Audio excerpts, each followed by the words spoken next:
Hello guys, and welcome back to Joe's Ventures. And today we're doing part 102 of our Jurassic World Evolution 2 mod spotlights, where we take a look at some of the wonderful mods people be making and compare them to their real life fossil counterparts. So today, I'm recording this on the 6th of October, so there's really only a couple weeks away until Jurassic World Evolution 3 comes out. So a lot of people are starting to get out some mods before they're really keen to get into the third game. This will not be the last one, I promise. There's a few other really cool mods I really want to cover. So hopefully there'll be one or two parts after this. Because I really want to get all the wonderful mods, and there's one that I've been wanting for a while that's just released, and I'm really excited to talk about it. But anyway, we've got here today Hawkowl. You know, I've always singing Hawkowl's praises. Has gone and made a remaster as he's done for this Stegosaur and some other of the packs that he's been making. This is a Ceratopsian cosmetic pack. So this one goes through all the Ceratopsians in the game and makes them more scientifically accurate to the actual fossil specimens, as he's been doing across the board. So I'm quite excited to get stuck in this one. This one's got 16 or so different variants. So I'm not gonna go into the species because you obviously can read about the species in the Dinopedia. A lot of that information there is all good.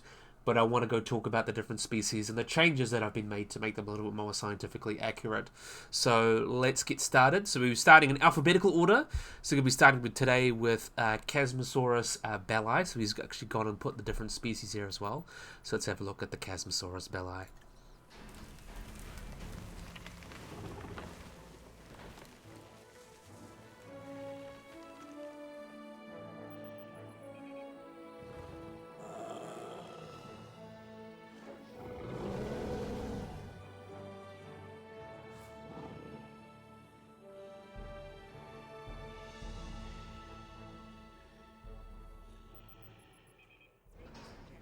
This is a really cool mod, and I really love that skeleton, that skin in the middle there. That looks really, really nice. So let's see if we can get a good looky-loo at you. And kind of will wait a little bit. So see if we can get him in the sun there a bit.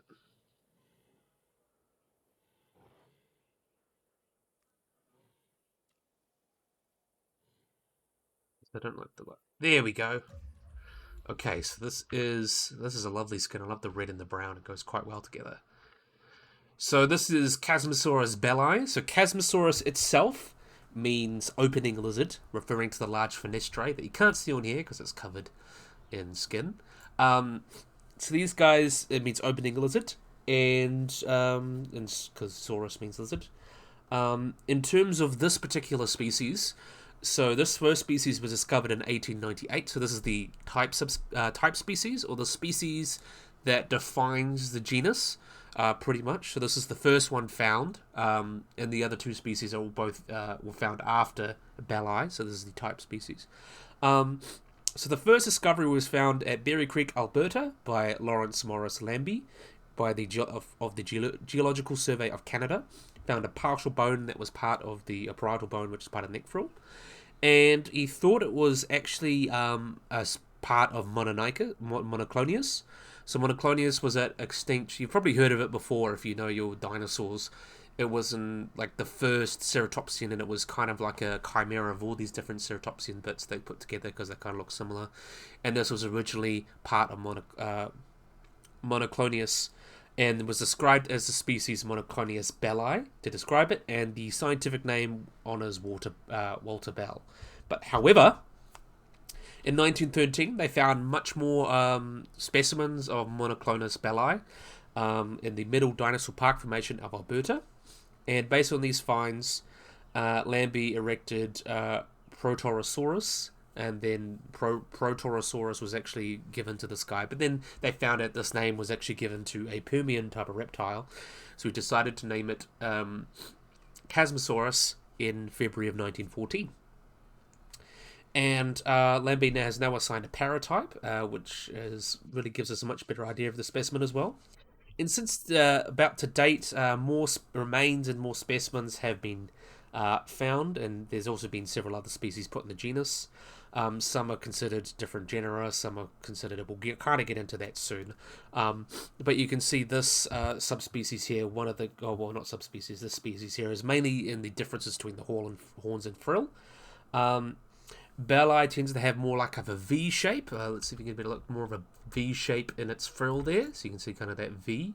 It's also got these smaller brow horns as that kind of curve up. While the other species we'll get to the next one is Russellii, that kind of turn more downwards. These guys kind of curve up, and Belli's got a V-shaped brill and is straight to the sides. So those are the kind of the more differences you'll find in each sort of species. As you'll kind of see, we'll have a better comparison as we go through them. But yeah, you can see a lot of the changes being made here. You can see the proper toes and everything. I like to go on about the feet. You can see it's got the proper feet for a ceratopsian, and I really love the detail of the scales on this. You can see, because we actually do have pretty good skin impressions of Chasmosaurus. So it's cool that it's put in here, and you can see the real awesome detail has gone into on the scales, and you can see that looks really, really awesome, and you can see that lovely beak and all those anatomical changes that have been made to make it much more accurate. Much shorter tail, much better legs and anatomy, and it looks really, really good. Okay, so we're gonna move on from this one. So this is Russellii, this is the nominate. So let's carry on. So let them run off and do their thing, because we don't want them to interrupt our next species. So this next species here will be Chasmosaurus Russellii. So let's have a look at these guys.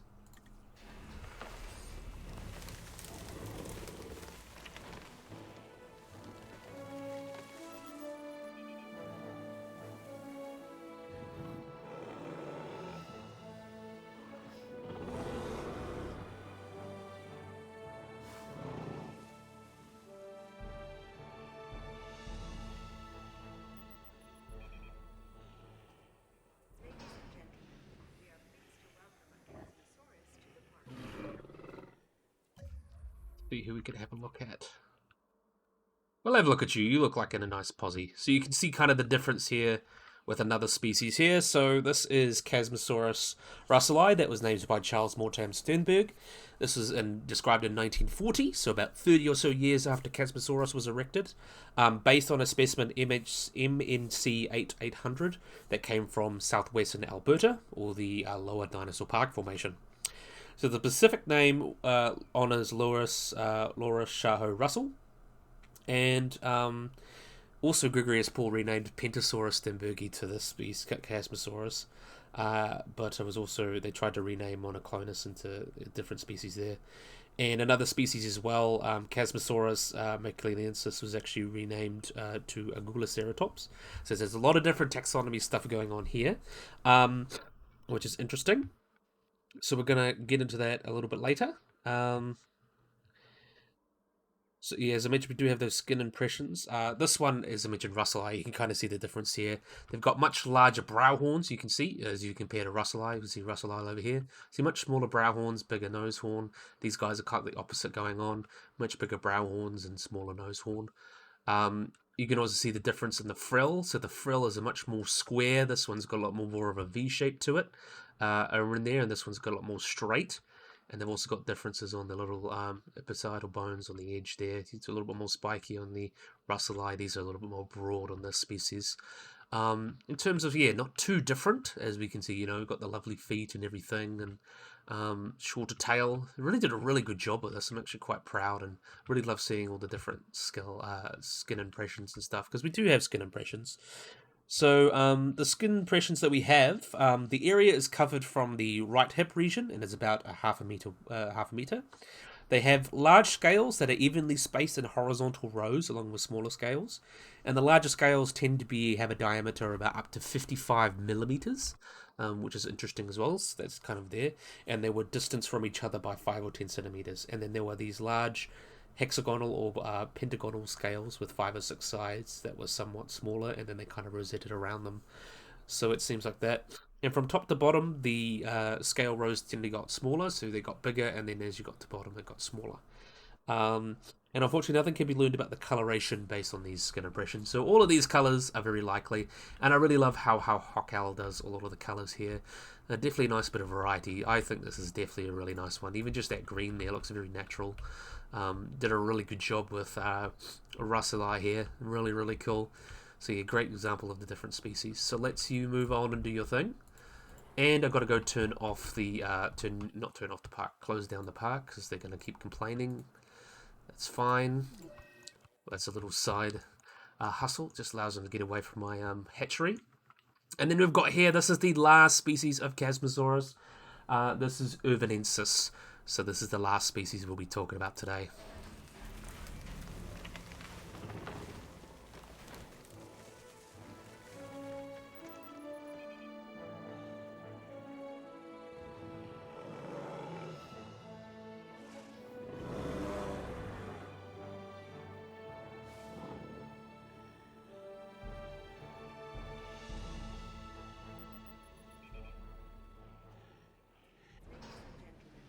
So the taxonomy of Chasmosaurus itself has been a bit of a cluster. There's been people trying to describe new species all the time.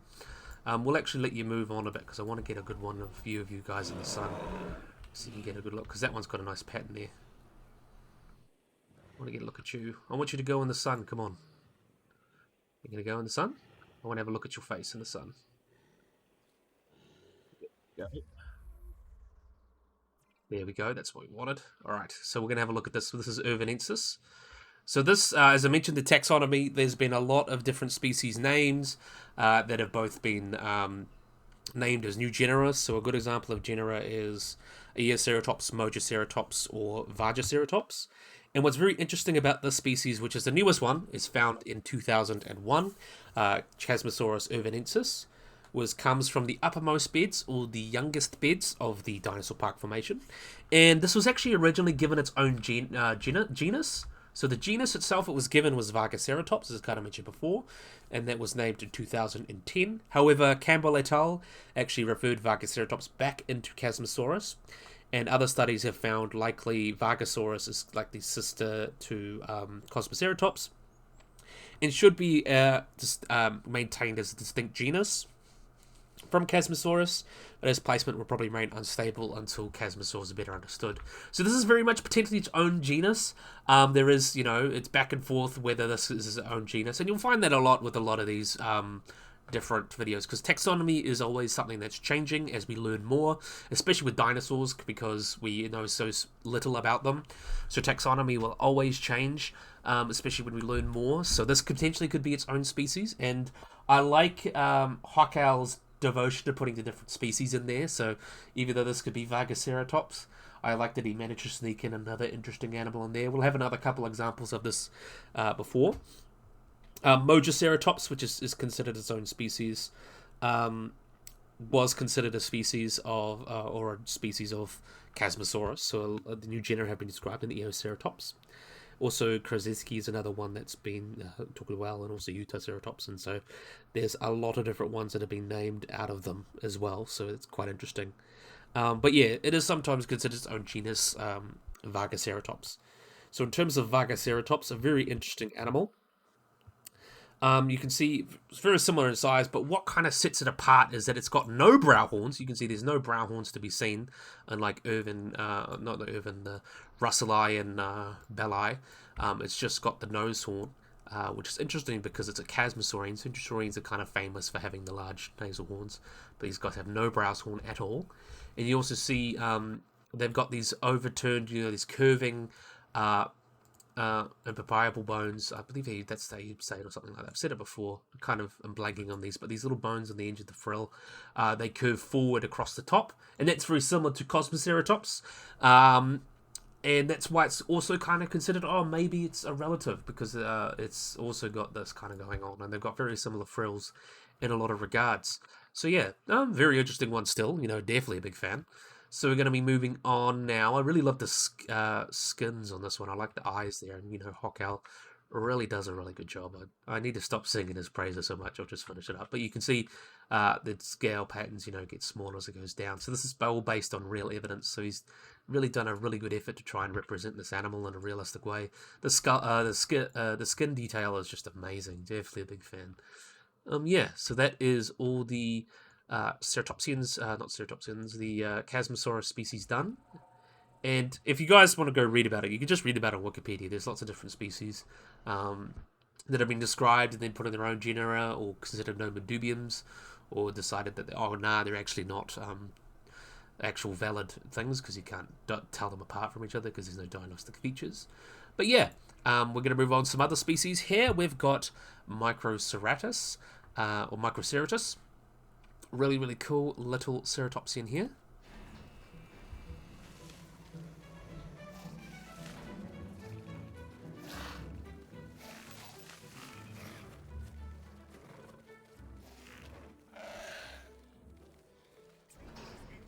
I've seen my fair share of ceratopsids, but not many of them compare to the Microceratus. Admittedly, yeah, there's a bit of a clue in the name, but I really didn't realize how small they are.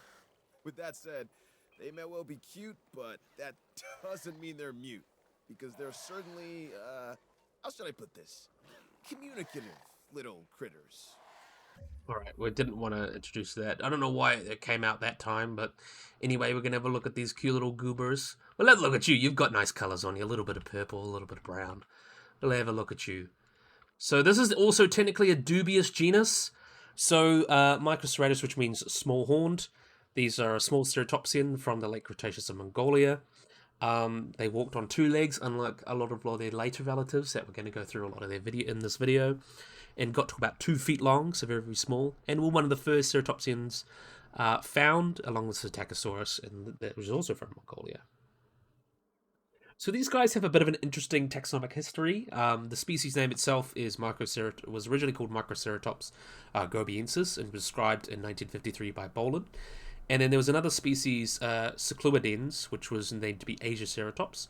But the generic name Microceratops was actually found to be taken by a species of wasp. So that happens a lot in paleontology, actually. They think of a really cool name and then they realize, it's actually taken by an insect, which is very, very funny. So they got to come up with a new name. And though much of the material has been assigned to, there's another similar species called Gracilceratops, which means gracile, horned face. The stuff that is left over was considered to be Microceratus from the type specimen there, and yeah, not too different from most other small ceratopsians like these guys. You can see the beginnings of these guys here. They can see they've got that frill going on, which is kind of the first as well. So you can see here also, really cool changes in there. Let's have a better look. Let's see how close we can get. So we've got to really zoom in so you can see they've got the startings of the frill. They don't have horns yet. A lot of these earlier ceratopsians did not have the horns or even frills, but this one's starting to get the frills.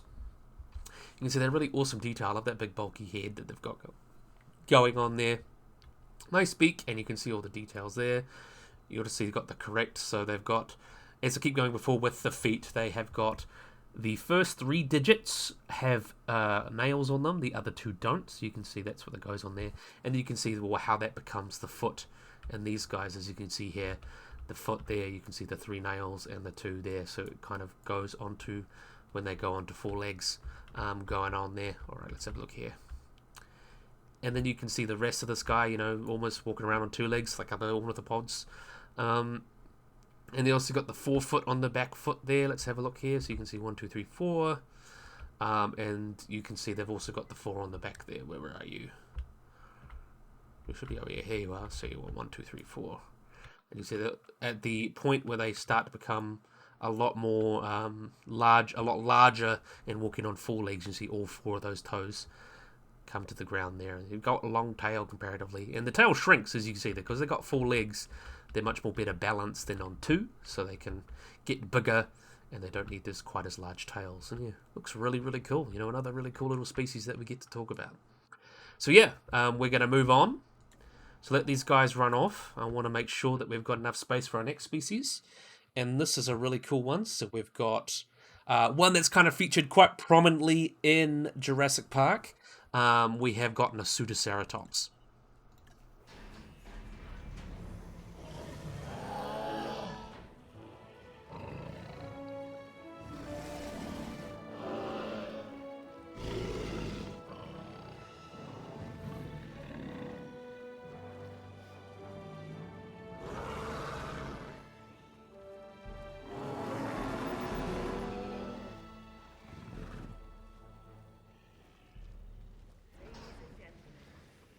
See if we can find who's standing out and gonna be good. Alright, we'll have a look at you. I like the pattern on this one. This one actually looks quite nice. So this is Pseudoceratops. So let's have a look at you. So Pseudoceratops, very, very cool animal. So this is a ceratopsia dinosaur from North America. It comes from about 76 to 75 million years ago from the late Cretaceous. It is found in Utah in the Kaparowitz Formation of the Grand Staircase. And it is known from both partial postcranial skeleton and some skin impressions, so that's quite interesting, and two other partial skulls. And the subadult was named the holotype of the genus and species Pseudoceratops titsi, which means a large-nosed horned face, which is very interesting as well. So what's another very interesting as well, this is supposed to be a Centrosaurine, so it is related to Centrosaurus and Styracosaurus and Pachyrhinosaurus, but it's got the big brow horns. It looks very superficially like Triceratops. So that shows, you know, sometimes relatedness isn't about what you look like. So it's a very, very interesting animal. So part of the reason why it's kind of gotten famous is because it's got these really big horns, and it looks like, it pretty much looks like a Texas Longhorn. So it's got a very, very bull-like brow horns, which is kind of what's made it famous a bit as well. So the holotype itself was about 1.5 meters. The skull of itself was 1.5 meters long, and the animal itself is estimated to be about 4.5 meters long and weigh about 1.5 tons. It's quite distinct. It's also got a very tall face, and its nasal bones are quite pneumatized or air-filled. So very, very hollow, nasal there. And it's also got the longest brow horns of any Centrosaurine, and has been compared a lot to the Texas Longhorn, as I mentioned, you know, the type of cow. Got a very, very circular frill as well. Some similar animals like Avaceratops is another animal that's considered quite similar to it. So, as I mentioned, you know, about 1.5 tons, quite big. And it's actually has quite a bit to Pseudoceratops. Is Diabloceratops is quite similar as well. It also has a short heart palate as well, which is found among Pachyrhinosaurus and other Centrosaurines, so that kind of gives it away its ancestry. And it's just a very interesting, looking guy. And we do have some skin impressions. This one's also known for some quite good skin impressions. Pseudoceratops actually has some bits on the shoulder there, so they're quite distinguished in that regard.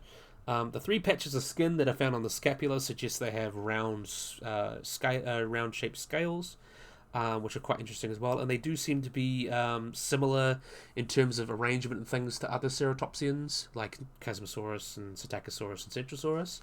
So that seems to be quite similar in that regard. So that gives us a good idea of, it's good also to have skin impressions from different genera and different species to see the patterns, so we can kind of expect. So if we're trying to predict what something would look like, we can say, oh, all its relatives, they seem to be a common theme, so we can put the common theme out there, and, through phylogenetic bracketing. But yeah, this is a really cool one here. This one's got definitely a bit of an update.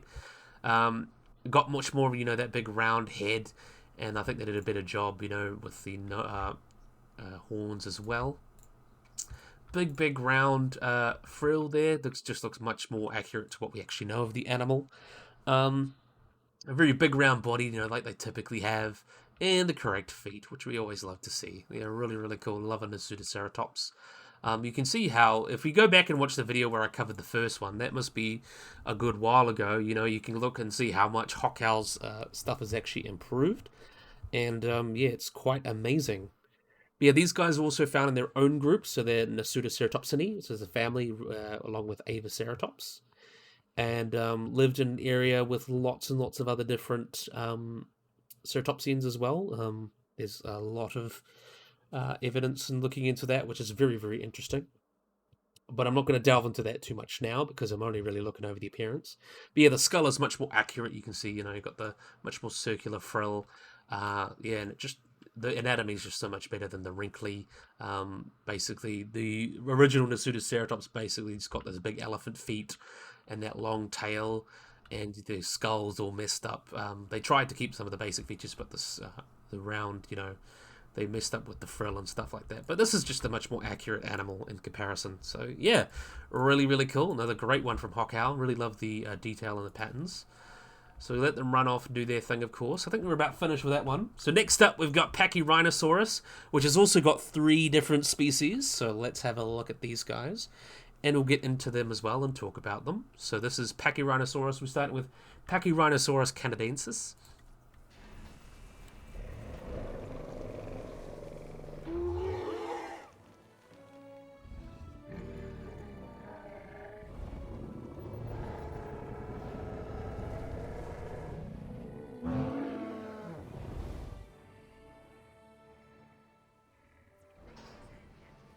So here we've got Canadensis, and he's looking quite nice, I think. Let's see if we can find him. Oh, I like this one more, and he's also probably in a better position. So this is, Canadensis. So Canadensis is also considered the type species, same as Bellai is considered for Chasmosaurus. So this was described in 1950 by Charles Mortimer Sternberg, based on the holotype incomplete skull and a paratype. As well, and it came from the Horseshoe Canyon Formation, and it was collected in Alberta, Canada, in 1945 and 6. Very interesting as well. There's some other bits that have been found around the place, but we're not going to get into the different species quite yet. So this is considered to be the largest one of them all. So this is about 6 to 8 meters long. 1926 feet and weighed about 3 to 4 tons. The other ones would have been a bit smaller at about 5 meters and about 2 tons. So this seems to be kind of the largest of the 3 different species. The main way you can tell them apart is in their skull. So we'll grab a picture of the skulls. You can we'll have a look here to talk about the comparison. So the main difference here is this one's got a little bit of a longer skull. Also, you can see a little bit longer, got a little bit bigger, bosses around these are kind of the equivalent of the brow horn. So they've got much bigger brow horns, quote unquote, compared to the other species that we'll get into. And they've also got these larger horns coming off the side there, and they go in as well. So those are the main difference between these kind of 2 species here. And also, as I said, it is the largest. But yeah, those are the kind of the main differences. And these kind of nasal bosses, the orientation of the nasal bosses is the way to tell the difference between the species. But Canadensis tends to have the boss over the nose, or the eyes, and they nearly grow together. But in Canadensis, you seem to be the more obvious bosses there, which is interesting as well. So yeah, that's the main way you can kind of tell them apart. And you can see, we also do have some skin impressions of Pachyrhinosaurus. But yeah, just doesn't look too dissimilar from other ceratopsians. Got a little bit of a longer body. It is one of the largest ceratopsians. So you can kind of see to reflect that. A little bit of a shorter tail.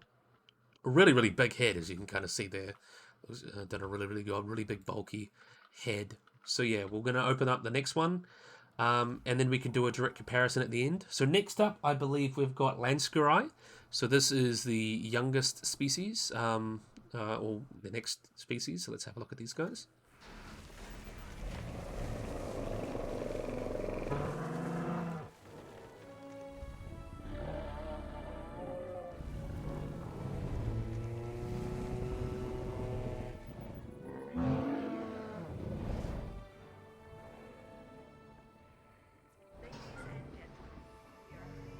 Here a good example. So you can see this one is definitely a little bit smaller. So let's see if we can actually get a good look at your head. This one's perfect. This one's actually a perfect example. So not too different. As I mentioned, they're smaller. This one was actually described as a new species in 2008 when a detailed monograph looking at the skull described the second species, Lansqueri. And Lansqueri was actually found in slightly different formations. So was found in the Waipiti Formation, which would have been equivalent to the Upper Bear Paw or the Lower Horseshoe Canyon. That went to about 73 to 72 million years ago, with Canadensis being younger. So this is the older species. Canadensis is younger from the Lower Horseshoe Canyon, and from 71 to 75 years ago. And then the youngest is our next species, Penatorum, which was from the Prince Creek of Alaska from about 70 to 69 million years ago. So that was the species to make it into the Maastrichtian. So the other difference you can see in the skull here, we'll have a look at the skull as well. I got a better picture. So Lansqueri has got much more of a larger boss that comes out the front there. It's more obvious that there's a distinction between the boss and the brow horns. But the main way you can tell them apart here as well is also this curvature of the top horns on the frill here. They both curve in, and the bigger ones curve out. But it's also got this kind of weird little middle horn in the middle there on the frill. That's kind of the main way to tell them apart. So if you see this is Lansqueri. This is the best way to tell them apart. But yeah, you can see the size a little bit smaller. So Canadensis is the middle one. This is the oldest, and then Penatorum, which we'll be covering next, is the youngest. So yeah, really, really cool. Nice to have a good look at these guys. I really love this orangey skin on this guy. And you can see that bit of reddish there. That goes quite well together. Yeah, definitely a really awesome skin. So we'll let them run off. We want to make sure that they're not going to block their brethren, as we do. We don't want to do that, because they do like to do that. So next up, we've got the last species. This is Paratorum.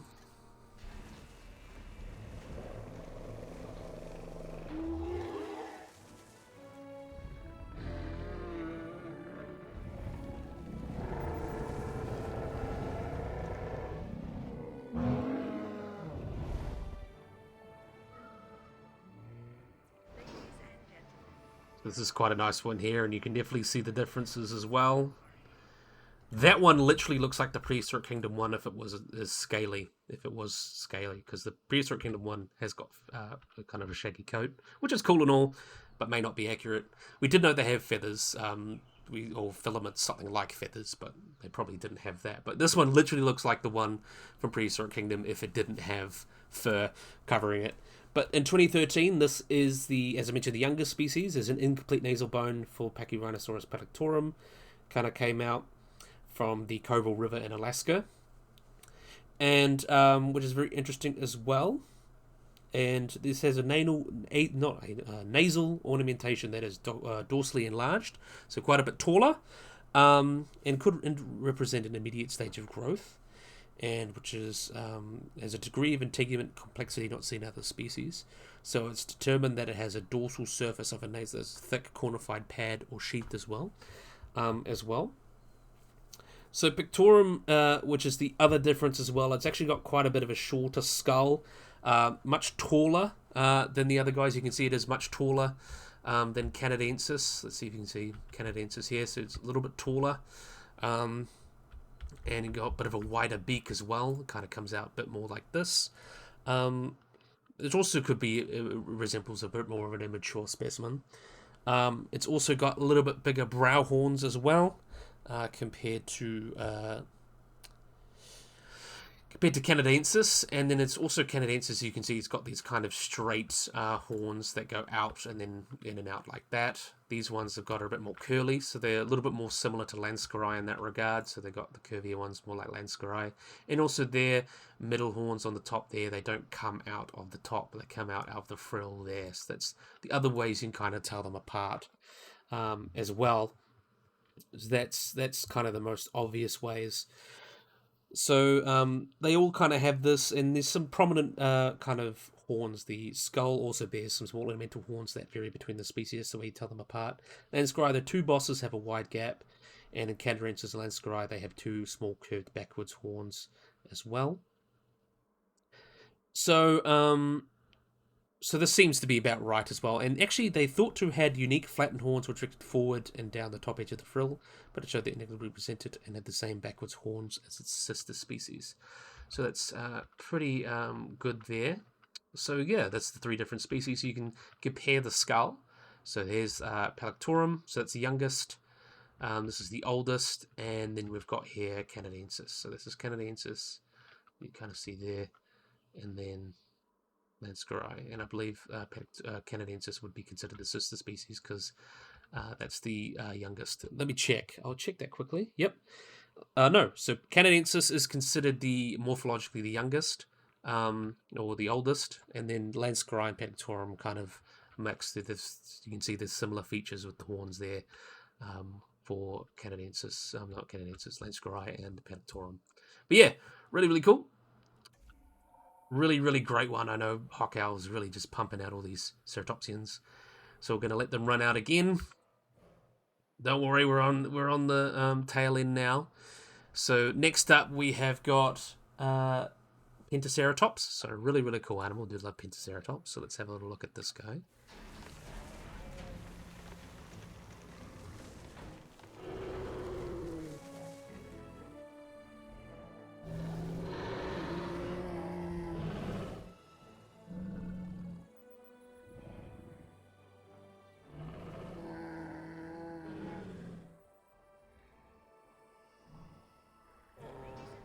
I have to say, I do quite like this Pentaceratops. They did a really good job of that. So this is Pentaceratops. Really, really stupidly long frill. As you can see, it's very, very tall. And you can see the more correct placement, of course, of the yeah, frill horns and stuff like that. The original Pentaceratops from the game actually wasn't too bad in terms of accuracy. It was a little bit skinny and things like that, but this is just puts a little bit better. You can see it's got much larger forelimbs. And it's got the really, really long front horns. They got the big brow horns, like almost like a core. And then it's also got a smaller brow horn there. It looks very superficial, like Triceratops in that regard, but it's got that really, really tall frill. Very, very big round body. The other one was quite lanky. Shorter tail as well. So yeah, this actually is one that didn't need too much changing, but I'm glad to see it's got some updates as well. The anatomy is just so much better. Also, as well, you can see the changes to the scales as well, because for some reason Jurassic Park just seems to make them all wrinkly. They don't really like adding scales that much. These guys, do have pretty good scales, and they're pretty consistent with other Ceratopsians in that regard. So you're not too different as well, but they were quite a large Ceratopsian. They are considered to be 6 meters in length, and they had a skull length of about 2.3 meters or 7 feet. As well, and actually has a longer, it's got a much longer frill than Triceratops, and it's got these large holes in them as well. So it's almost like he took Chasmosaurus or Triceratops and just elongated the frill, and that looks really, really weird. And in terms of these guys, unlike these guys, are Chasmosaurines. So Centrosaurines are things like Styracosaurus, Pentaceratops. And the Pentaceratops is Chasmosaurine. So Styracosaurus, Pachyrhinosaurus and Pseudoceratops, those were all Centrosaurines. These are now all getting into a bit more of the Chasmosaurines. So these are the ones that include Triceratops and Chasmosaurus. And Pentaceratops, as we can see here, they got much more bigger brow horns. So it's kind of the two delineations of the two major groups of them. But yeah, Pentaceratops is kind of considered to be related to Pentaceratops, and there's two different kind of species. I'm not sure how true they are. There's also Titanoceratops, and which is considered Nomendubian. There's a few different species that are considered Nomendubians, but now they're all just considered Pentaceratops sternbergi. But yeah, very, very large skull. And I might have a look and see if we can get a skeletal. There must be a skeletal. But yeah, the original one in the game, just had a much too big nasal horn as well. It was a bit too skinny. But the original one, much too skinny. But the original one's got the shorter brow horn, shorter nose horn, a bit longer brow horns with the long claws as well, and has actually nailed the placement of the integument and all that. So they've done a really good job.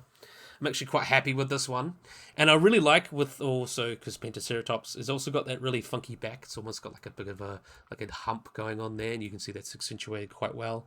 And then you got the tail that kind of comes down a little bit, looks a little bit more lankier than the other Chasmosaurs, but it's also I think they're given the appropriate amount of mass to these guys here. So really, really good job. I do love the Pentaceratops here. Really, really cool. Actually, one of my favorites of the pack, I think.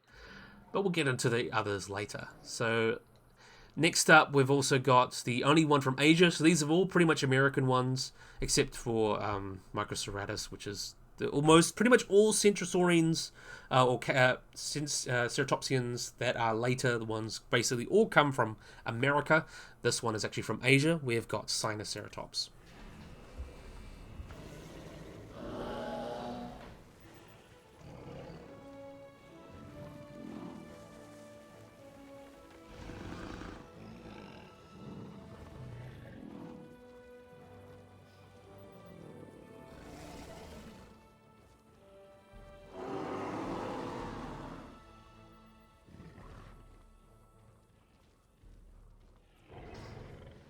So here is another Centrosaurine.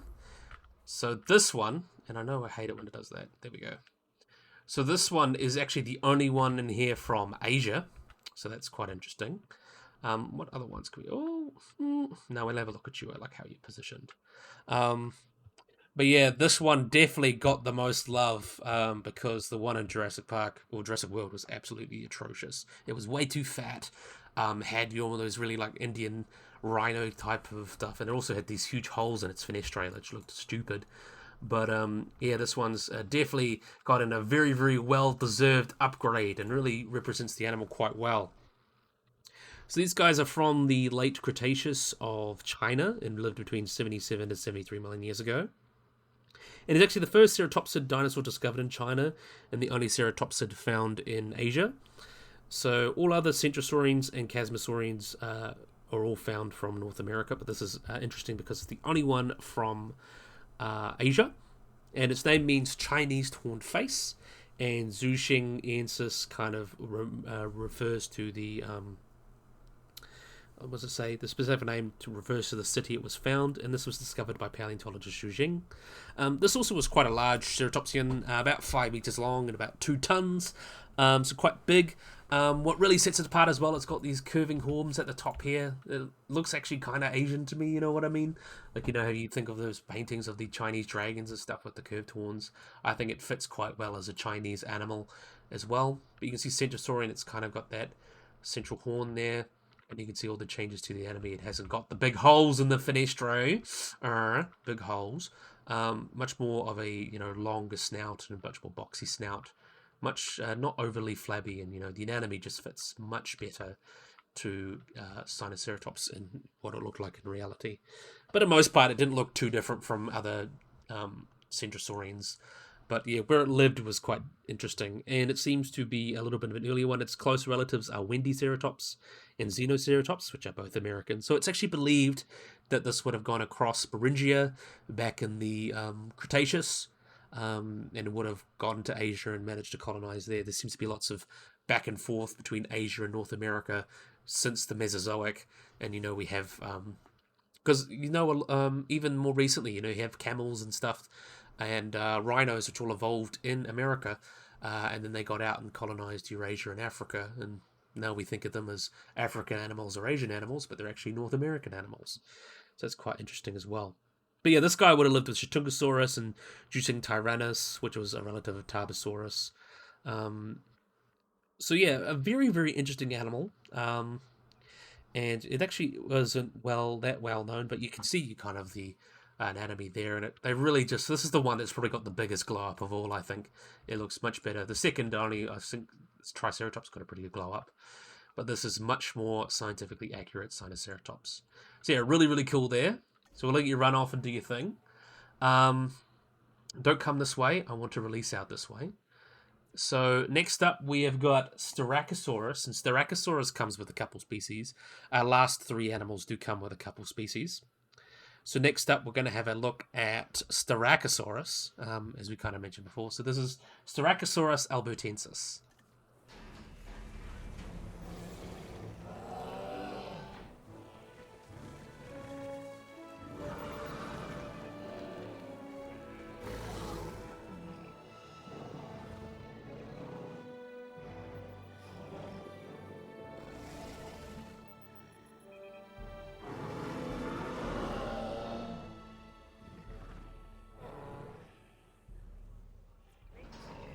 So this is a good one. I do quite like this one. So let's see who else we can find. Who's in a good position to talk about?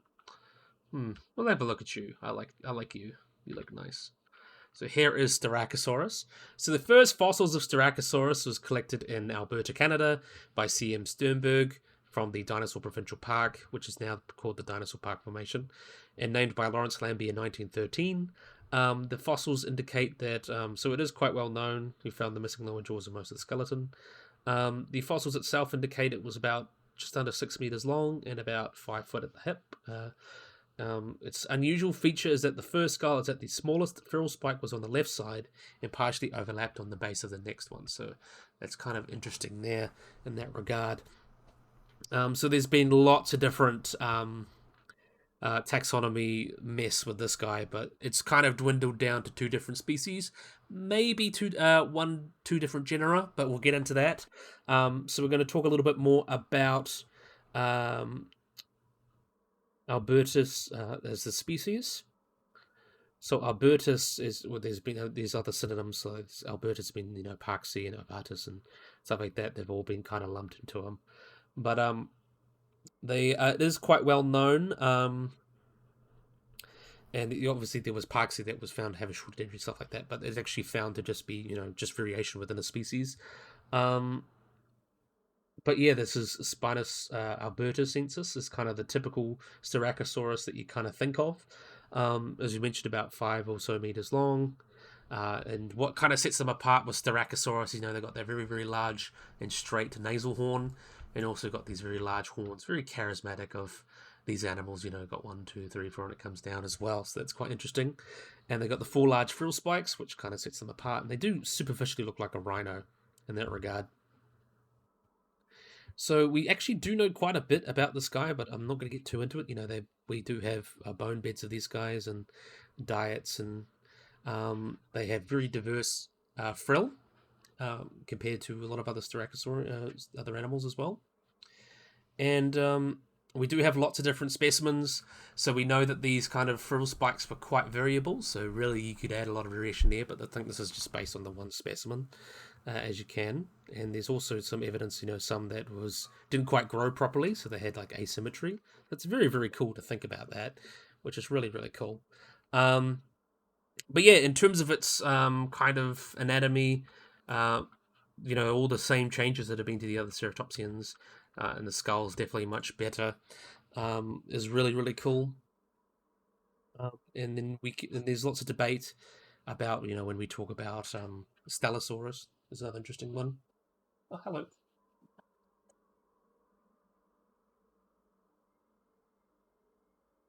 Just closing the door. Yeah, that's quite interesting. I thought it would be anagenesis, but we'll talk about the next species as well. So this is the one we've got a little bit more to talk about. So let's release that. Okay, so I've just skipped part this little bit. So next up, we've got Styracosaurus ovatus, or also known as Rubosaurus, as we'll get into.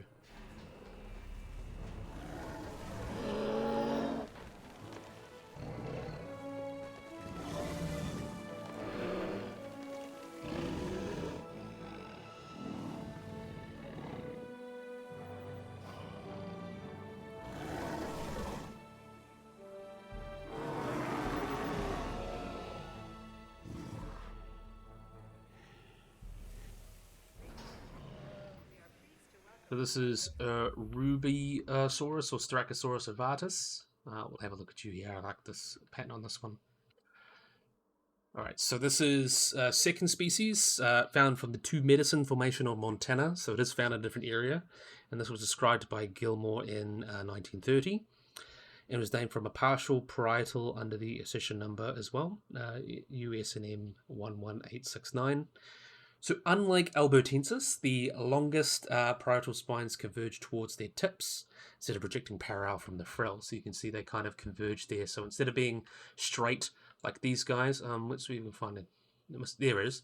So instead of straight, they go out. These guys kind of bow in, as you kind of see there. They go out and then they stick out like that, which makes them look, visually distinct as well.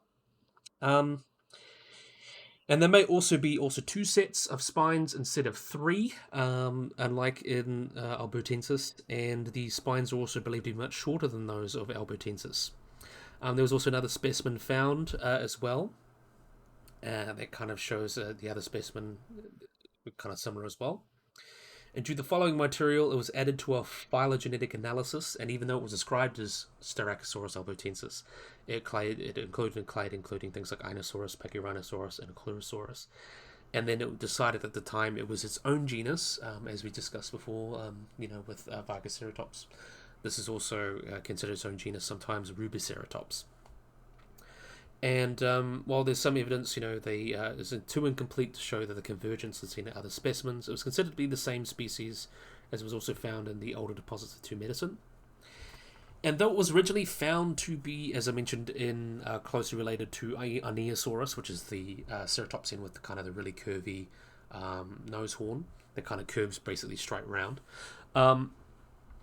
This was actually, the analyses actually found modifications in the data set that suggested Rubisaurus ovatus and Styracosaurus albertensis were actually sister taxon, and then the two species were moved into the same genera together, so they are considered two species of Styracosaurus. And there has been a bit of debate since then. They found the type specimen as well fell within the variation of older deposits of Styracosaurus albertensis. So it seems they would potentially be to each other. So the genus is considered to be a part of Ovatus. But the conclusions came from the 2020 study, described actually a new juvenile specimen of Styracosaurus, and this is kind of the latest that we have on it. Suggests that it was consistent with the variation of albertensis as well, so, but though not the same way with Ovatus. So they consider that C. ovatus represents an extreme end of variation, not only in morphology but also younger. This caused the at least the current diagnosis of this guy to be considered inadequate. But I re-described kind of looking into it as well. Basically, the consensus at the moment is that Rubisaurus is a nomen dubium. It is not a genus anymore. That was originally considered one, but not anymore. Most recent analysis consider it to be a species of Styracosaurus. And some other specimens as well. They moved to its own taxons, Stellosaurus as well, which was nested along as well. So kind of the specimens that were originally Rubisaurus were now considered to be their own taxon, to be Stellosaurus. And now with that one out of the way, they suggest these new maybe ancestral later forms. And the gradual evolution through anagenesis, so that's one species evolving into another, could be the reason for the immediate morphologies. And the holotype of S. ovatus was found to be actually much younger than the remainder of these specimens and was considered to have a much more extreme morphology as well. And Wilson and colleagues advised that C. ovatus remains a separate species that is actually probably directly descended from albertensis. So basically the consensus now, what is considered based on all the evidence, is that Albertus is the older species and would have evolved into Ovatus, which is the old Rubisaurus, and then would have become Stellosaurus. So that's kind of the consensus there, and you can kind of see the differences there. You can see they're definitely different. You can see they're much more curved horn and the curvature of the brow horns. So yeah, a little different. Not huge differences, but you can kind of see the difference. And also, we know that Albertensis is actually younger, is actually older than Ovatus. So that's kind of how it flows through. So yeah, really, really cool in that regard. It's cool that we can know these things. And yeah, you can see all the differences even within the same genera, just like modern antelope and modern animals with horns. There's a lot of variation in there. Yeah, really, really cool. So we're going to let them run off and do their thing. As you can see, we've got lots and lots and lots of ceratopsians, so we're going to have to let them run off and do their thing. Okay, so I think this is going to be my opportunity. So next up, we have got new species. We've got a couple of species coming up. So here we have got kind of our next largest, after Triceratops, we've got Torosaurus. And this is Torosaurus latus, which is the one of the species of Torosaurus. Ooh. Locked by dinosaurs, of course it is. So I have to wait.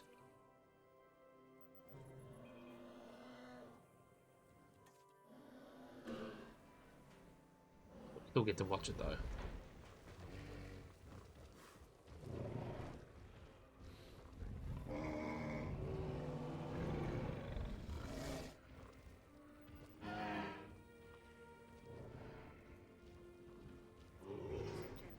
So here is Torosaurus. If you guys remember him from Walking with Dinosaurs, I actually did a little rewatch of that recently.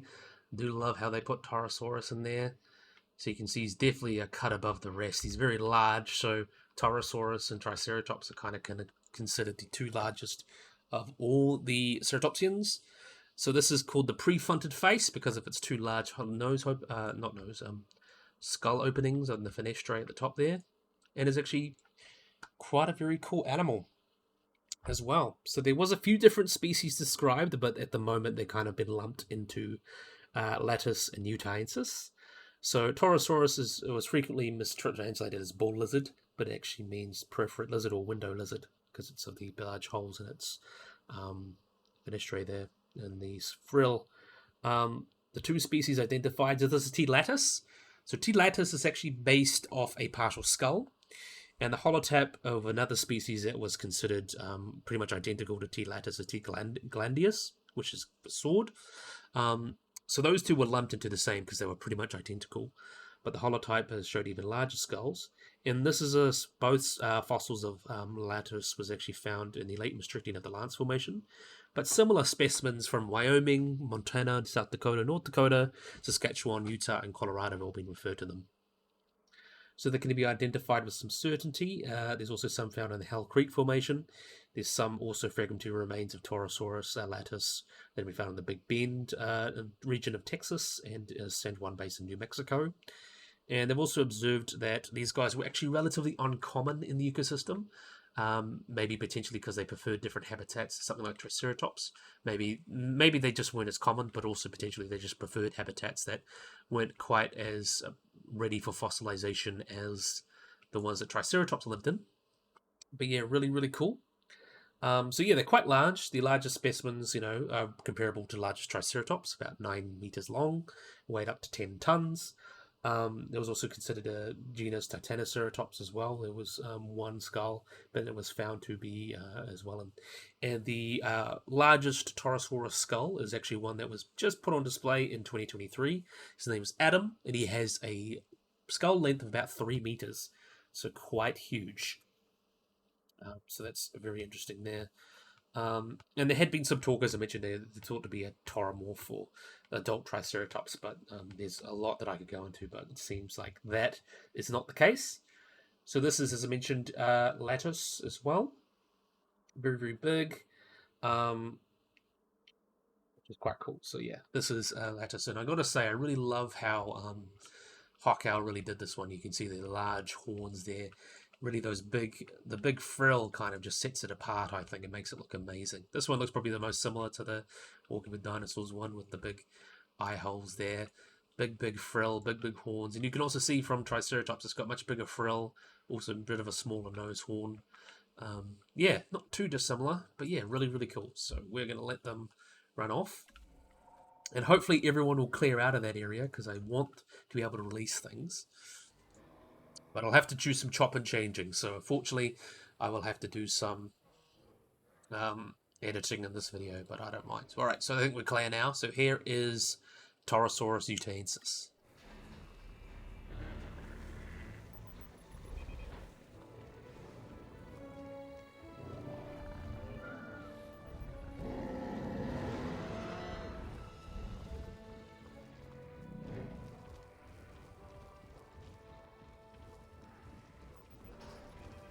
There we go.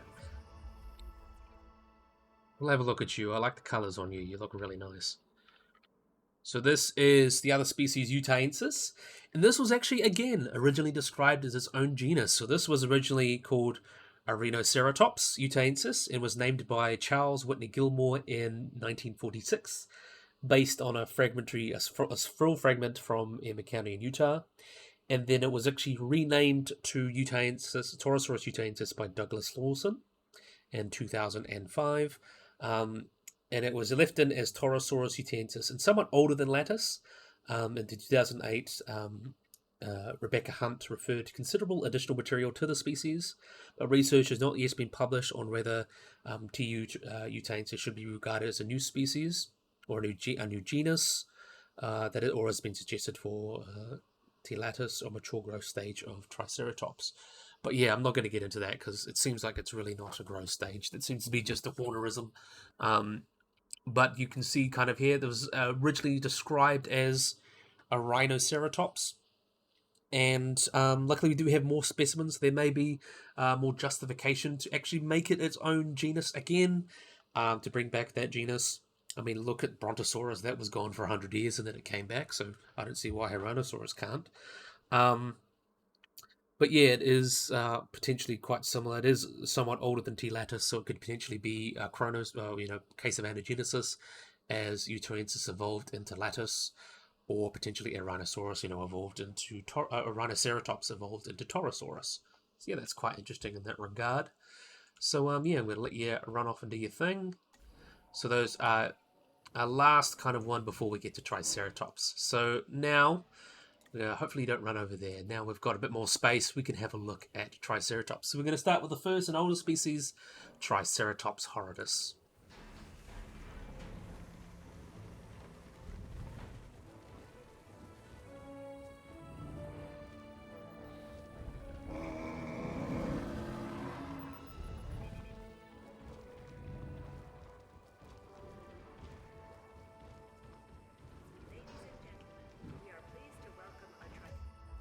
Triceratops to the park, yes. Very excited to see one. So here we've got Triceratops horridus. So I don't need to really talk about this guy. I know this guy's very well covered in pretty much all media, but I'm going to talk about the different species as well. So this guy has a very interesting taxonomy. So the genus Triceratops itself was described in 1899 and 1891, and was, the first specimen was horridus. So horridus is the type species. So this is the species that has endured through all that time, and horridus means kind of rough, rugose. And over the history of kind of Triceratops, there has been about 13 or something described.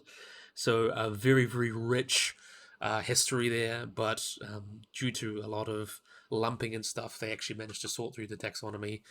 And it was decided that all the variation is in two different species, T. horridus and T. pruritus.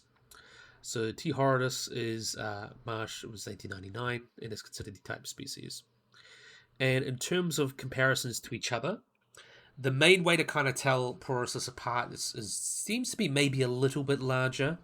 It also has a much smaller nose horns compared to pruritus, but more of a bulkier skull as well.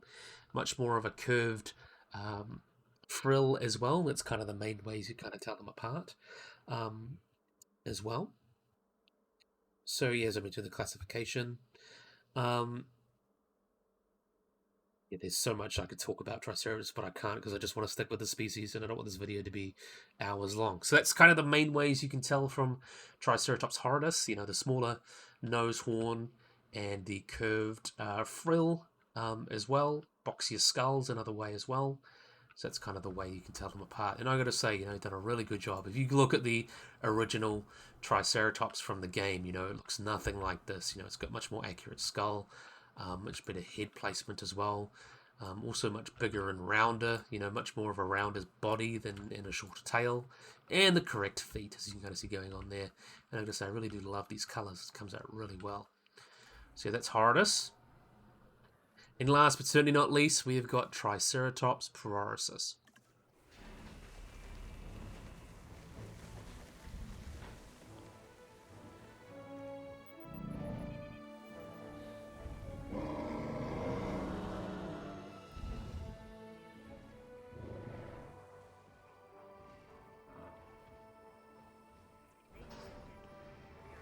It's also a wee bit smaller, not majorly, but you kind of see here some of the different variations. Here you can see it's got a much shorter skull. Also got much larger, nose horn there. So this is the one that you probably think about with T-Rex, because horridus, they both would have lived with T-Rex, but this is the kind of one, like if you play Saurian, this is the species that's pruritus is the species that they use in there.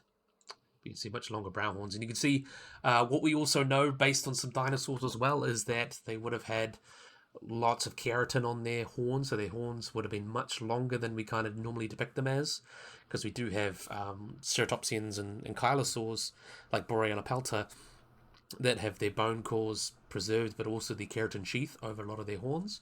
And it's estimated, like modern animals, could have added an extra half to the length. So if you have some horn that's a meter long, we end up being a meter and a half long. So that kind of shows where it is as well. And we actually do have a lot of skin impressions from Triceratops as well. We do know about these little rosettes going on. We also know about, the kind of the quote-unquote nipple scales, people like to call them. We also know from the frill is that they would have had small polygonal basement scales like this. So we know from Triceratops itself that they would have had these scales like this and not like a big keratin sheath going on there.